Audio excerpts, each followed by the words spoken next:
Hi, everyone. Hi, everyone. Welcome to our 10th episode of You Are Where You Need to Be. And we are going to talk about the topic of the myths of modern dating. Are standards too high? What do you think, Nikki? Already pointing the question. Wow. Well, depends on what's considered high. The first thing what I can think of is that in our teenagehood and after our 20s, I think we just got together with whoever we found attractive and we had a good time with and we clicked on some level. So if we are comparing today's dating requirements to that, then yeah, of course, the standards are high. On the other hand, if we are thinking about that, we got to know ourselves much more in the process, and we don't just know ourselves, but we also know our needs and what we are expecting from another person. Then I don't think that we can consider it high. I think that's the norm rather. And what do you think? Yeah, this is an interesting topic for me because I didn't know that such thing as standards exist for a long time. Like that wasn't a concept for me. The idea of getting together with someone was about that strong feeling that must be that, I feel that strong feeling, then I have to be with that person. And it used to happen as well. Like, as you mentioned, I would meet someone like a classmate or within a friends group, and then we would both have the vibes and then we would get naturally together. And that's what I would see in life around everywhere, that people just get together and that's from that moment they are together and that's it. And usually they would also get married and have kids. And I thought that's the circle of life. That's the flow of life. And that's what I have to do. And I didn't consider that it's like there is such thing as incompatibility. Because in my environment, unfortunately, I cannot really recall any secure and healthy relationship until my brother's relationship, which is like a lovely example for me and also kind of a miracle. So I'm very proud of both of their works. They've been together since their teenage years. I'm noticing that sometimes when people get together at those age and they stay, sometimes, not always, but they really, really work on themselves and each other. And maybe not in the like most modern way, and maybe it's not still the healthiest relationship, but they are not the same people as they were. And why I'm saying this, because what you mentioned in the last episode, that a lot of people actually stay the same person, like in high school, throughout their entire adulthood. And those are the people who are actually never able to stay in a relationship exactly because of that reason, if that makes sense. Anyway, but because those people probably don't really have standards, or they have standards, but they're unable to implement them because of their own unhealed wounds and lack of transformation in their personality. So it's a very complex topic, connecting with everything, because no one ever taught us what standards are in a relationship or at a workplace or in life.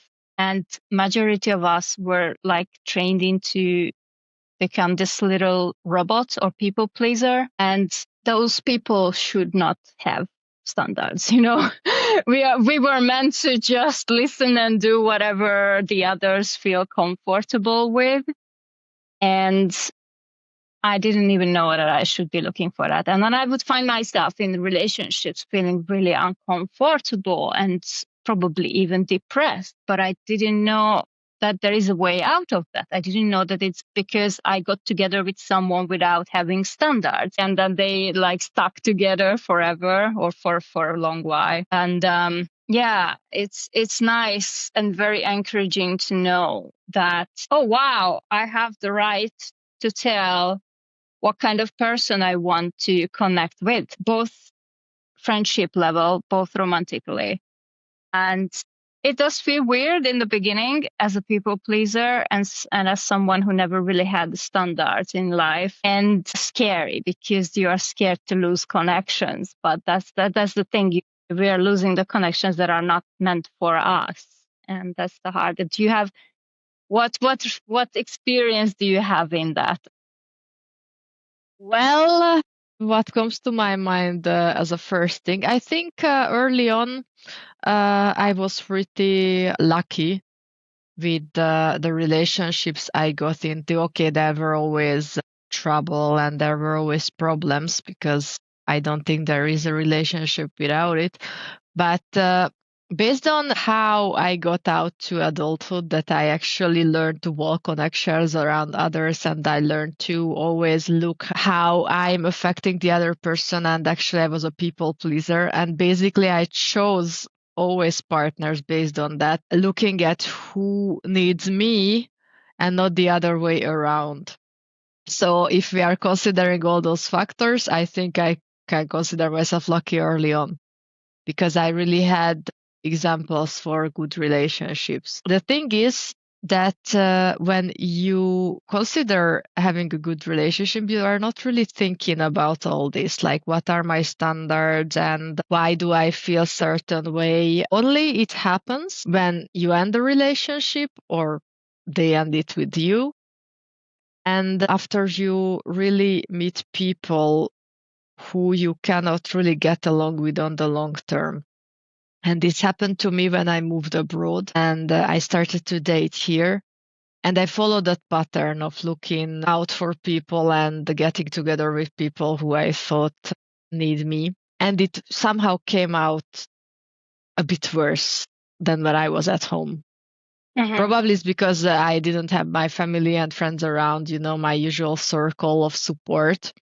So I was not thinking twice. And I got into one relationship and then the other and the other, and always with the same pattern that they had some idea about me in their heads, how am I, which I actually helped them build up in the beginning because I was always just trying to do and say the things which I thought make them more likable in their eyes, because that's what I got used to actually, that's how you enter relationships, that you are always just trying to show not even your best self, because it was not my best self, it was just somebody based on what I thought they will like. And I couldn't really keep up with that in the first place. And it turned out pretty quickly also that they are not my cup of tea.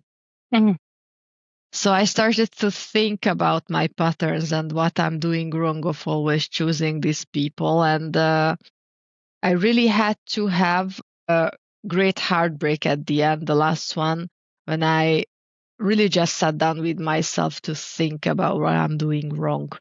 And what kind of patterns do I have, what I have to change, and what kind of behaviors are those which I cannot accept. And I know I can't accept because they were coming up over and over again from different partners, and it was always an issue. At least it was an issue for me, which led to conflicts that to end these kind of relationships.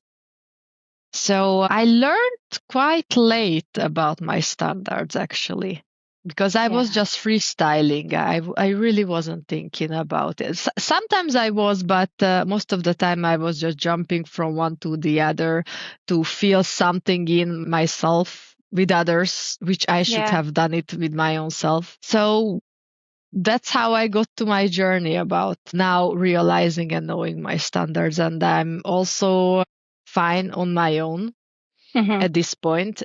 And I know that I will not let anybody in anymore who I don't feel this kind of connection with, and I don't look at them and I don't observe them for a while from all kind of angles if we can work together on the long run, because I just don't want to waste time anymore. Yeah, that's really awesome place to be at. I can feel that too. I can really relate. I would like to reflect back on when I said not having standards. I don't know if you had any, because you said like you were like freestyling. Did you have any kind of standards? Because what I mean by that is healthy standards. I think that's an important word to emphasize, because I did have standards, but they were Yeah, not but actually, yes. basic ones. Like, okay, basic depends on to who. First of all, I just cannot be with someone who is not intelligent because I need good conversations. Yeah. So this has always been a standard for me, for the person to be intelligent. And I have a certain type, I would say, from the looks, which I prefer. Of course, not all my boyfriends fall into that pattern, but to be honest, most of them. Hmm. And some shared hobbies because we met through those hobbies. And that was it. Yeah, yeah, it sounds very familiar.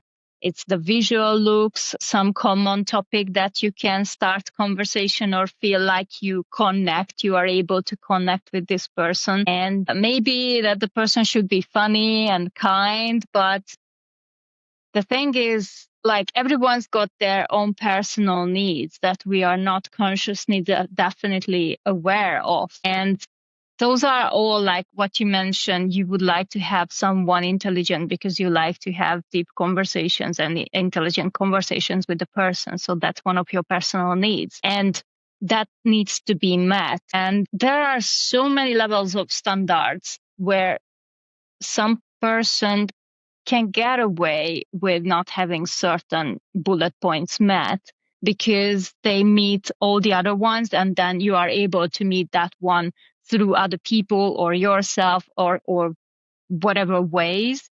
But then some of them are like deal breakers that if you really crave to have that with that person, and without that the relationship would be unable to function, then it's not gonna work. You can't go out and meet your needs, for example, sexual needs, somewhere else. I do believe personally Some in that. people can, but They do. They do. I also don't fall under that category. Yeah. But yeah, so I did have standards like how the person should look, but then also I need to emphasize that I didn't know that someone can have standards and yet get triggered so badly because of unhealed wounds. For example, not feeling worthy, lack of self-love, having to have external validation because they don't feel enough. And that's what happened to me with several cases, that I would go out dating so confident, I know now what I want. And I would meet someone who would touch on those sore points, and I would lose myself and I would fall into the rabbit pit hole, and I would be questioning myself. It's like, what is going on? What am I supposed to be doing? And it just got worse over time because I never actually learned that I should, like, there is a list of healthy needs and expectations from a relationship and from a person, and it should be okay to let them go if they don't meet those needs. No, I was like, I want you, I love you, like I should make this work. I didn't even love the person. I just thought, because I wanted to feel a fear of abandonment within myself, with them being there and proving that I'm not gonna be abandoned, and that's not gonna work.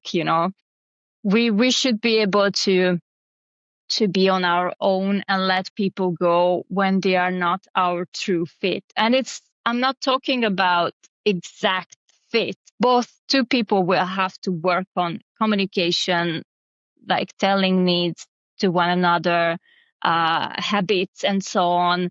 But we do believe we need to aim to find the most fitting person. And I'm noticing, not now because I'm not dating these days, but when I was dating, that guys in general have no idea about it. It's like you're pretty and that's enough. And It's there are no true. standards. There are no standards. Like, what do they expect? Maybe, have kids together, or want to travel together, but those are not things to build a relationship on. What I would add to this, because how you were talking, I just had this thought pop in my mind over and over again, that for me now it's very, very important that we love the same way. Because if we don't do that, for example, me, when I'm falling in love with someone, he's the only person for me who exists. I just getting blind for other people completely, and I give everything of me to that person, and I really ignore any outer source. I don't need outside validation anyway, but in a relationship even less. And I just try to value my person's needs, and I try to meet them. And I want somebody who has the same level of showing love, so to say. Because in my previous one, the person needed tons of outside validation. He was constantly looking for getting to know girls, and I never understood why. But it was there in the very beginning, and he was even honest about that, that, yeah, I need a lot of outside validation because I'm insecure and et cetera, et cetera. And that's when I should have just stand up and just never look back, because this is a deal breaker. This is something which was causing problem through the whole relationship, all the time, because it's not something I can make a compromise with. And then, of course, if somebody is like that, which is so far away from how I am, it will also bring out my ugly sides, like, jealousy and so on, which I don't like to experience, and I don't like to feel, because those are not nice feelings. But the thing is, then I only can have emotional security with somebody if they give the same what I give. Yeah, but So this I is would. one thing. Yes. Do you have more, or you just wanted to highlight? I would go for, of course, you need to match your freaks, like sexually for sure. Yeah. Because on the long run, that can cause problems as well. And it's best if you have a partner who you are on an equal page with in this matter. Yeah. So you can give each other what you desire and what you want, and you can experiment together, and you both enjoy what you're doing. And you have certain goals in life which you want to do together, like you hold each other's hand. You are partners, not just, I Buddies. don't know, yeah, who sometimes visit each other at night or whenever you have time. No, for me, a partner is a priority. And I want my partner to feel about me that way, that I'm a number one priority, because I give that. And I know I experience that it's not working if it's not given the same way, that it's going to rise conflicts as well. It's better just to completely clear that up in the beginning or as soon as possible. And if it's not matching, it's okay. Just then we are not for each other, and that's it. Yeah. I mean, what's the point of making each other's life miserable? Because one person is unhappy, the other person feels not being enough, like ever. How could they feel if we are unable to meet each other's needs? And very often the dynamic is that you are the giver and the taker, and the giver is the one who is unhappy because your needs are never really being met. But this can be avoided once we know what is it that we are looking for in a person, apart from the color of their hair and their job and their height and hobbies. Because if you know what traits a person should hold and you are okay with, then you can just very quickly say no to people and keep searching. And the problem with this is that people feel the pressure that why they are not still with someone. And it has many reasons, because we are not coming from backgrounds where this was a thing to know, and learning all of these with the adult head, as well as working, paying bills and so on, and healing. It's a very tough process, and a lot of people, they don't do the work.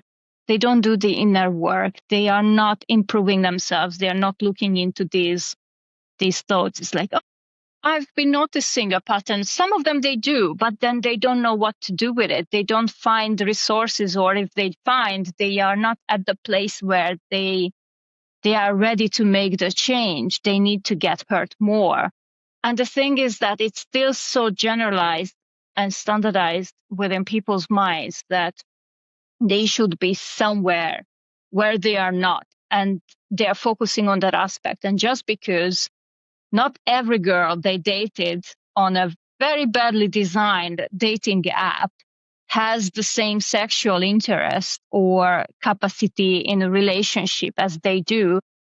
They just want to settle down with someone. It's like they try to convince you, oh, but I don't find anyone. We can make it work. I'm like, but that's not, like, I'm not interested in that. That's not me. Don't try to mold me into someone I'm not, because it's not going to work. And I used to try to mold people into someone they are not, because I didn't know that, okay, whatever I'm experiencing, that's a huge, huge, huge sign of this relationship not working. And no matter what I try, I thought I tried to fix it or make it work, but I didn't realize they are deal breakers.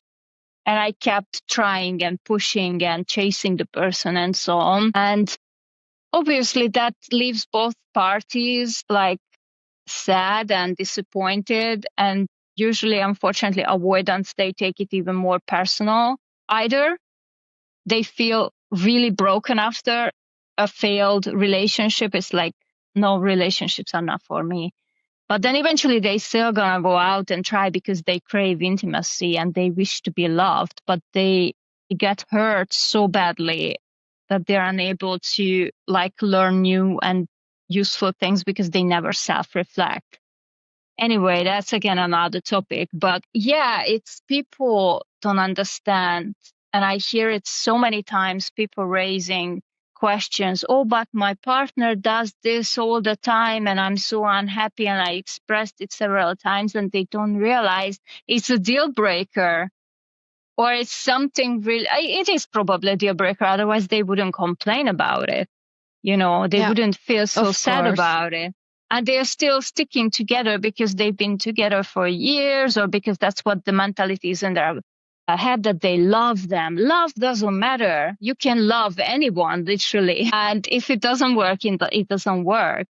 And probably they don't love, they are just attached. They don't love the actual person, because if they truly loved, that thing wouldn't bother them that much or at all, because they would be okay with it. I cannot completely agree with that because, yeah, I know that there is this thing going on where they are spreading that love is unconditional, but love is never unconditional. The only unconditional love you should give is for your pets and for your little kids. And after they grew up, also not unconditional anymore. That's what I believe in. So especially when you are in a relationship, there is no such thing that you love somebody so much that even their flaws are going to be okay because love conquers all. No, if there are things with their behavior and they have traits which are just crashing with yours so much that it's causing you, not just you, but you together, issues and problems, then you really have to sit down if you can, because with some people you cannot sit down to talk. If you can sit down with them and try to talk about it, what can be done, what cannot be done, because of course nobody you can expect to shrink themselves and to change themselves completely from who they are just because it's gonna match your expectations better. Yeah, of course, it's very, very difficult to let somebody go when you love them because those feeling is very, very strong. But it's much harder and much more miserable if you stay for long years when you are just feeling unhappy. Yeah. So I don't think I managed to express myself properly. That's not what I meant, actually. So love is meant to be, I think that's also like a huge miscommunication within society, what love means, because we think it's that strong feeling and when we want to be with someone.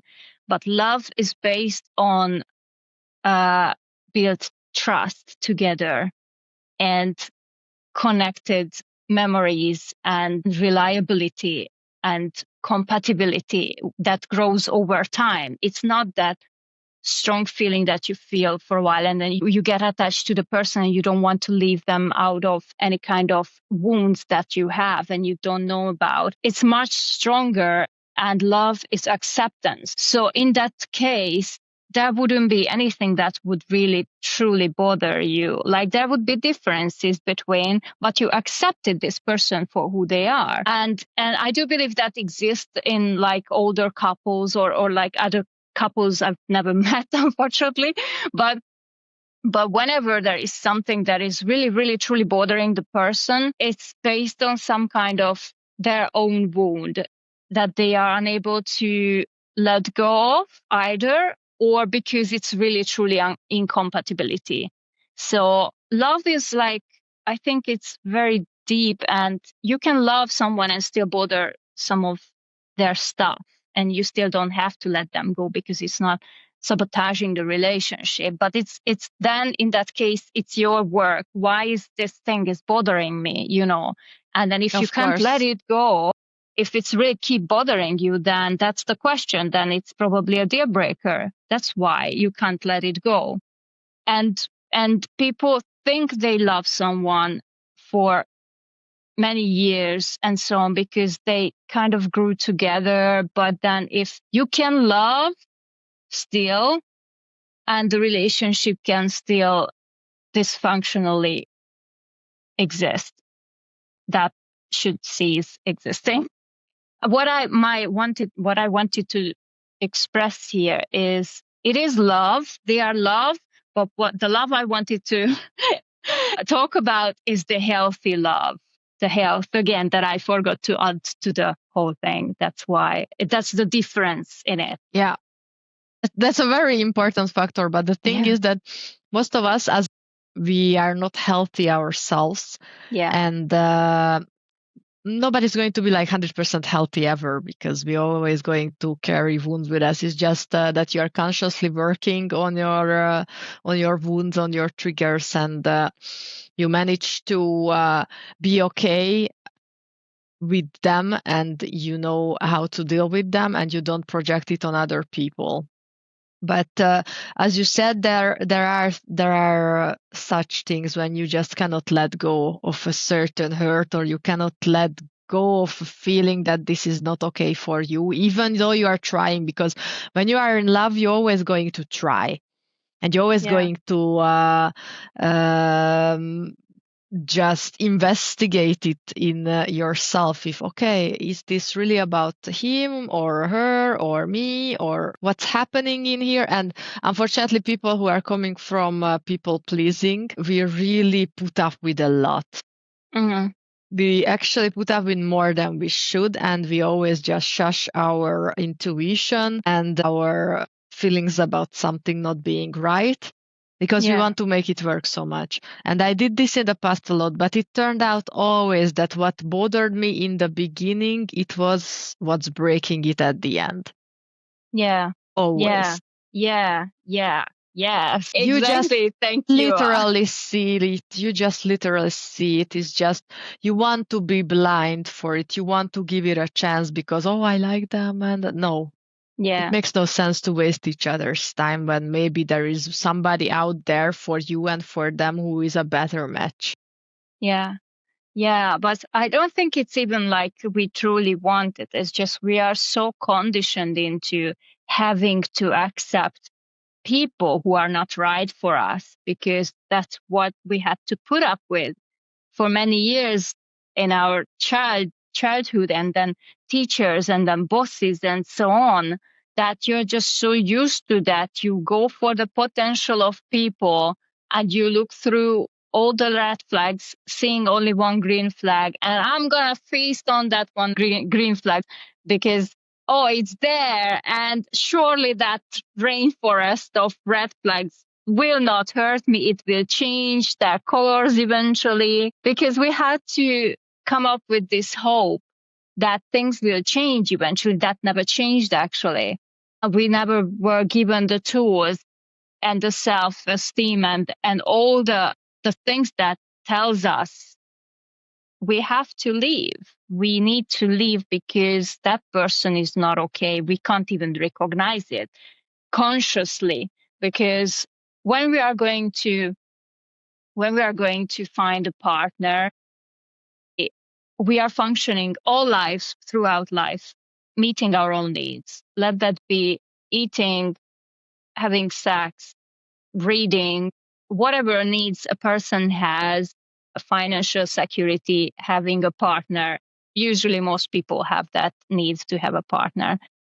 That is like a survival based, like subconscious need that is driving us nonstop. And we are not aware of that. And it's like a blindly programmed machine constantly going and hitting walls because it thinks that, because we were programmed to that as a child, that that wall is our partner and it will give us what we need. And we don't recognize that it's a wall. We can't enter through it. So that we just keep crashing into it until it becomes so painful that we start to question what you also mentioned, that something is wrong here. And not everyone, actually. Some people, they get to have like those asylum soft walls, I guess, so it doesn't hurt them that much. They are just simply trapped and they bounce off of it and they just do it throughout their whole lives. So when we don't know what needs is driving us to meet a relationship, then we're just gonna blindly go for that one green flag because that's one of our needs. And we are not aware that there should be somewhere a whole rainforest of green flags just for us. Exactly, And we exactly. deserve it and we can have it. When? Yes. Who knows? But we can. Yeah, and that's the thing. You are matching with those people, and it's okay to let go of those who you are not matching or not matching with anymore.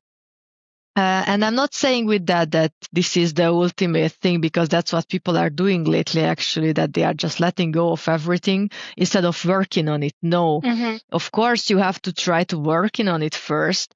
But if it's not possible, if it's clearly not possible and it's just taking you so much time and nothing is changing, then just see it for what it is. Yeah. Because otherwise you can spend so much time wasting your own and another person's as well, when you could just be out there, do you, basically, or eventually find somebody who is better for you. Yeah. And who you don't have to make all those compromises with, whose actions you don't have to overthink all the time. And you don't have to have all those feelings, because yeah, some feelings of course are coming from us without the other person doing anything, because those are the wounds. But you can and you should communicate it with the other person. And it also is very telling how they are going to respond to that. If they are understanding and supportive, that's a very good thing. Then you know that you can work on it, possibly also in the future. But if they are already shifting the shifting it away from themselves, that it is not something they should work on with you, and this is your own issue, and so on, they are not understanding, then you should take it as it is. Yeah. Yeah. I think that's the worst case scenario, when someone is so dismissive that already everything is bouncing off of them. And I had people in my life and it's very exhausting. And I didn't realize at the time immediately. It's just maybe within a span of a few weeks, I'm like, it feels like whatever I'm saying is coming back to me. It feels so exhausting. And I realized that even with the words, exact words, it would come back to me as if I was doing. And why would the person should be doing that? And that should be a clear sign that, okay, that person is literally not suitable for anything. The other one that I had also experience with is when the person seemingly is very understanding, empathetic at first in the beginning for a while, but there is no action implanted. after the Yeah. words being said, which was Yeah. again another lesson for me that I didn't realize. Is I thought, because if I'm saying something, I'm gonna follow up. So I was projecting my own attitude and thinking onto the other person. And just because someone says something, it's so easy to say words, and then they don't have to follow up. It's giving you crumbs, that you can feed on, and you never get an actual healthy meal. Yeah. But So pay after a attention to while, that. yeah, if you are not getting that, you are not getting that, it's gonna come back at you, and at the end you will lash out for sure. At Yeah. least for me, it was always like that, that I was thinking that I can be okay with certain behaviors or certain dynamics, and I just brushed it off like, okay, it's fine, I can work with it. And at the end, when there was something else happening which added to that base, I just lashed out. And I know it was not fair. I know it was not just. But the thing is that you always have to communicate right away whatever you are feeling off with. Yeah. And if the other person is not understanding, then that's it. Just don't be so scared to let people go. Yeah. That's the thing we are most scared of. Oh, but if I'm communicating my needs, then it's going to go away. Or if I'm saying this and that, then they are going to ignore me, and we're gonna have a conflict. You see the problem, right? Yeah.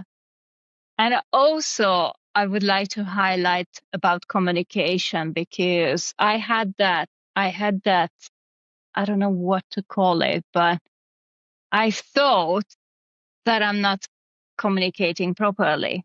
I thought that if I just explain it better, so I kept searching for how to put this into proper words or sentences so the other person understands, to try and find a way to this person, because maybe he just doesn't understand me. No, BS. They just don't wanna understand the other person. They don't have the capacity to understand the other person, and there is nothing you can do to twist those sentences or your actions or anything to make them understand or be at that level to understand. And it's not definitely malicious. It's just the Oh, way it is. oh, It's incompatibility. You go and tell someone else and they're going to understand it immediately without a question, or maybe with a little bit of question. It's like, oh, can you please, and then the person would ask back, and that would also reassure you that, oh, this person actually wants to work here with me on this thing, because they ask also questions about my needs that I asked from them. So yeah, it's not easy. I had to go through so many different cases to learn myself. yeah, but it's true. What I'm always saying is that I'm glad I had relationships where I had that, but many times in those cases, I was the more immature one. Like I was the one who behaved a bit more avoidant, Mm, and I was doing the same, actually showing, just swiping away how I felt, and I thought that it's not a big of an issue, and then I didn't bring it up. And I waited until it became a big issue. yeah, And back in the day when something became a big issue for me, then I really made huge decisions based on that. Really, I tried to communicate it with my partner that I'm not like having it anymore. I'm not feeling loved, and I'm not in love. And then they did everything in their power, seriously, to mm, just bring it back. yeah, But I wasn't there wholeheartedly, and I yeah. should have. Yeah, that's the thing, is the self-sabotage there, because you are not communicating that you are in a bad place, because maybe you don't even recognize. That's my case. Actually, I have been chatting with ChatGPT about this. That why is that I actually genuinely feel okay at the moment when someone brings up something that I shouldn't be okay with. And I'm saying I shouldn't be okay with, because later I start to process it. And later I'm like, why do I feel so off about this? What happened? And now this happens. Now I'm taking the time to think and reflect and notice my feelings. But back then, like your case, I didn't do that. I just felt like frustrated, and then it would pile up more and more until the point I exploded because I never communicated that there is an issue. This is what happens when you don't know that there is an issue. Actually, you can't recognize it. Maybe something bothers you, but you're so used to that your entire life that something is like this circle is keep happening again and again. That is just part of life. Why should I question it? And it's because I was so conditioned to have to be okay with something that that at that moment I'm unable to recognize it. But now, because I've been paying attention more to my body and everything, I'm more in tune with myself. It doesn't take me that much time. It doesn't take me like months, literally. It's maybe a few hours or a day or something like that.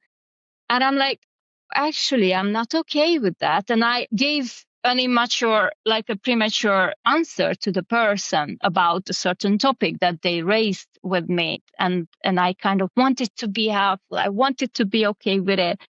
And I didn't immediately on the spot recognize that, hey, I'm not clearly okay with this. Can we please, or can you please give me some time? No, I didn't even get to the point to recognize that I should need more time to think about it. And like, that's okay. That's interesting. So I'm still working on it, how to recognize it on the spot, but at least it doesn't take me 9 months anymore to Yeah, explode.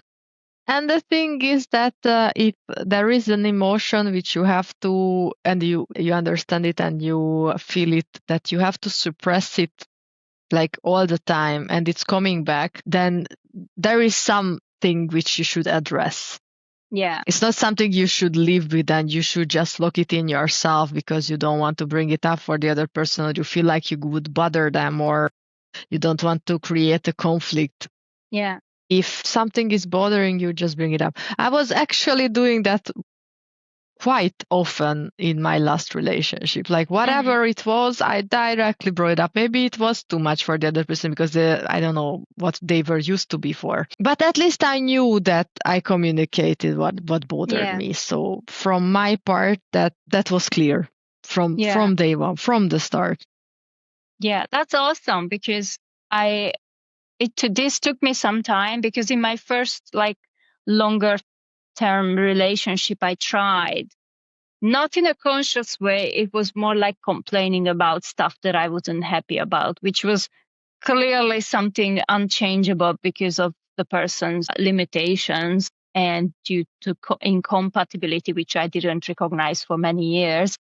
But then once I got out of that relationship, because I stopped complaining, I stopped asking for things because I recognized I was the one blamed for it. So I started to feel ashamed, and I started to feel like I'm the one who is wanting too much. I'm the one who's ungrateful and so on. So I got out of that relationship, and it kind of flipped to the other side when I became such a people pleaser and so scared to raise issues with people that it would take all of my energy to do so. And also, like at home, I was never allowed to raise any issues. No way whatsoever. So that was very much ingrained. In that relationship, the first one, I was doing it because it felt so uncomfortable. And I believed that someone who loves me would do those changes for me. But they didn't, of course, because that's not how it works, unfortunately, Yeah. or that wasn't really love. And so it's much more complex than that. And then, but I kind of tried again with my next relationship, but it took all my energy and I was so scared. And I noticed that I feel that way with people I can sense I cannot raise any issues with. Other people who are more secure and feel like it's completely natural to talk about anything with them, I feel so much more relaxed. I feel so much more open. It's no biggie for me to say, hey, can you please not do that? Or can we work on something? And I can sense so quickly when someone is not open. And I get so much more reserved immediately, so much more stressed within myself that it takes all of my energy to bring up anything. And I'm noticing that this person is also exhausted because they feel criticized and so on. And I'm trying to filter which issues should I bring up. And I'm like, I'm not happy in the meanwhile. So I did also try, but it's a thing to try in a broken relationship, in a broken connection. It's never gonna lead anywhere. So that's the first thing that we should be able to recognize, that we are trying with the really wrong material there. Or just simply understand that communication is the key. I know it's a very cliche thing to say and you hear it everywhere, but actually we hear it and see it everywhere and people still don't do it. They don't know how to.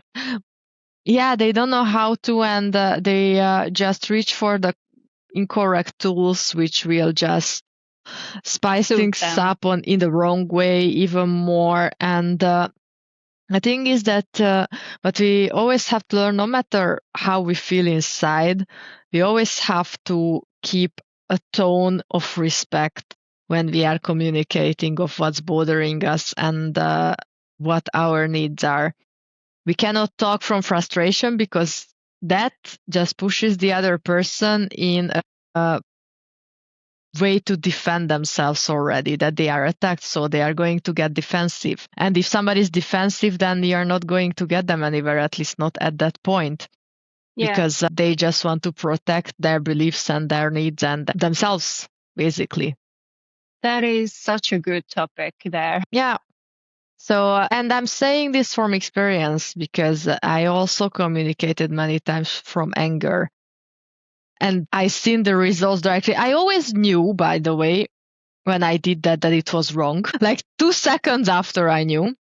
But it's very hard to come back from there, and you just have to wait for the other person to react, and after you can maybe try to work from there. But the thing is that it's always better to remain calm, and that's something what I can practice a lot at my job. Which I'm grateful for because it just gives me the skill, it teaches me, and I know when it's going to come to a relationship problem, I will still be able to keep my cool, because there were such situations at work where I kept it okay and I kept it professional, that if I can do it there, then I can do it everywhere. Yeah, I think that is a really awesome progress to achieve. I also noticed that I don't get triggered the same way at work anymore as I used to. But that's the tricky part, is how do you get there? How do you detach everything from yourself and see as an aquarium, like this is not my, shit show going on, The and thing not is, get fully people triggered. Yeah, other people always also just react, and they react from their skill sets. So if you are starting to see it that way, that it's really not against you, or even if they are trying it against you, you don't have to take it on yourself, because everybody is carrying something, everybody has issues, and whatever problems they are facing, they will react with how they can, or what they can, or what they learned with. And you have to keep that in mind, and to understand that if you keep your cool, it's going to be working out much better for everybody.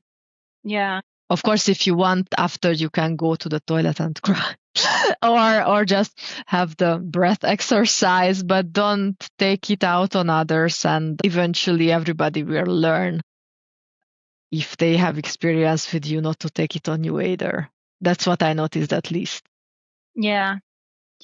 It's I think that's very important thing, to stay regulated and keep it cool, because people, for some reason, I haven't driven myself into this topic. Why is that people kind of mirror other people's reactions, and if you stay calm, they're gonna stay calm, they will feel like it's okay. But why is it that always one person has to regulate the other person as well? That's so maybe dangerous situations, if something got scary, like they thought that they're gonna get attacked, and then if someone kept cool, that would show to the tribe that everything is okay. We don't need to run. We don't need to scream. We don't need to fear for our lives. And maybe some people just not able to do that without another person. No. It depends on the skill set, I think. Maybe. If you, yeah, for sure, the most experienced person in that field will take the charge. Probably. They will not feel it like personal. They won't feel it like, oh, it's again me who has to. Maybe sometimes when you're exhausted, okay, but most of the time you are just, yeah, okay, this is not going to work out if I'm not stepping in and I'm not going to be the bigger person, so to say. And then you just do it. Yeah. And besides that, I'm noticing in the past couple of years is that what actual phrases you use within an argument or a situation where you have a conflict with someone also matters so much, because people will hear the worst things into any kind of words, literally.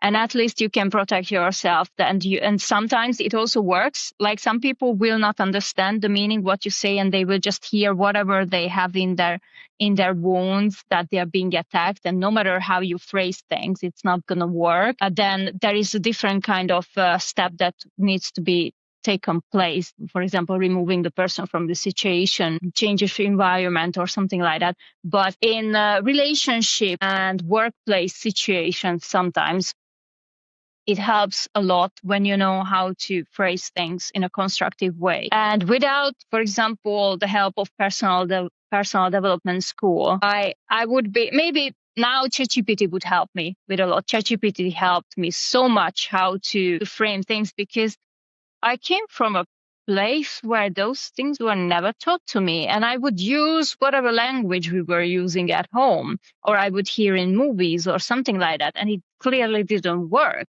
So that is a huge thing, to learn how to communicate with the words, actually, because that's also, you need to have that vocabulary and know how to put them together. And I didn't realize how important that is. And that can help actually a lot of people, for example, in avoidance case, and also anxious people, like reassuring them. If you don't know how to say it, how to put your thoughts into words, then they're not gonna understand it. And it can very often help other people.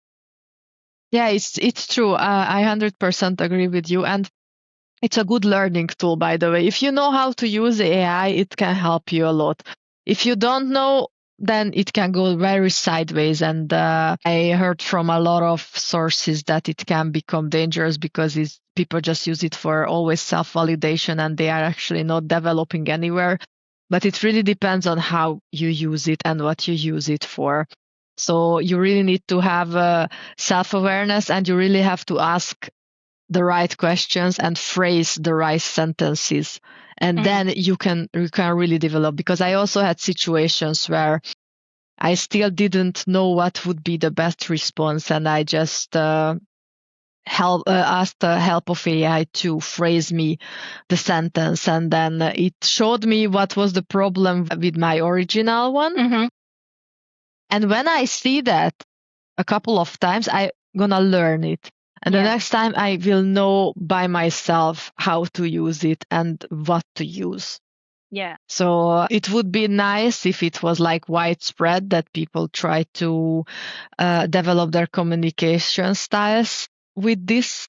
But of course, we don't know who is using it for what. Some people are in a relationship with it already, as far as I know, because they need it for that. But it's good for so many things. It's like we sound like advertisement now. You said the personal development school. Now I'm praising ChatGTP. Oh my god! I think that's natural. Yeah, but well, it's really true. I mean, we are not paid for this, so we are just saying what we experienced and what we think it can bring a positive change. Yeah. But it's the same with everything. It matters how you use it with everything. Yeah, exactly. But I would like to highlight that yes, I can see how using ChatGPT when you're using it for only self-validation is not beneficial for your growth. What I would like to highlight is that you are where you need to be. That's that person probably what they need.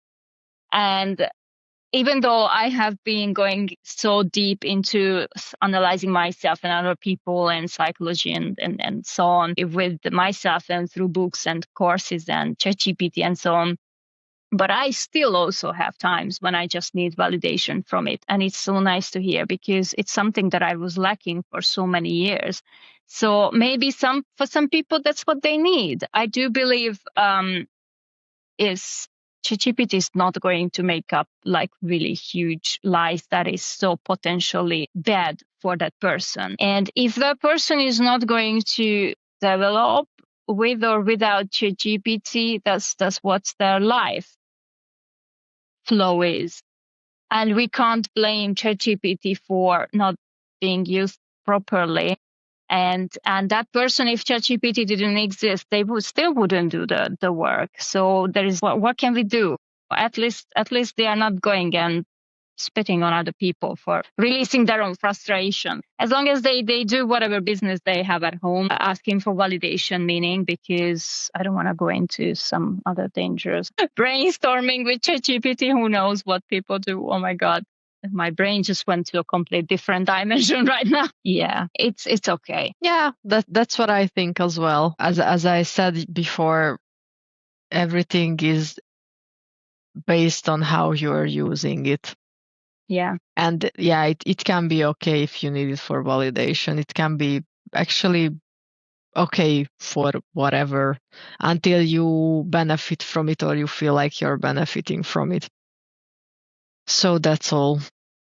Would you like to go back to the topic, or you think that we already covered what we wanted to talk about today? I think we talked about a lot of things, so it feels productive. True. Yeah. Okay, then let's wrap it up. Thank you very much for watching. If you have anything to say, then please share your experiences in the comment section. If you have any questions, then ask please as well. And thank you for watching or listening. And share with your friends who you think would appreciate it. And thanks, and see you next time. Yes, thank you. Thanks. Bye.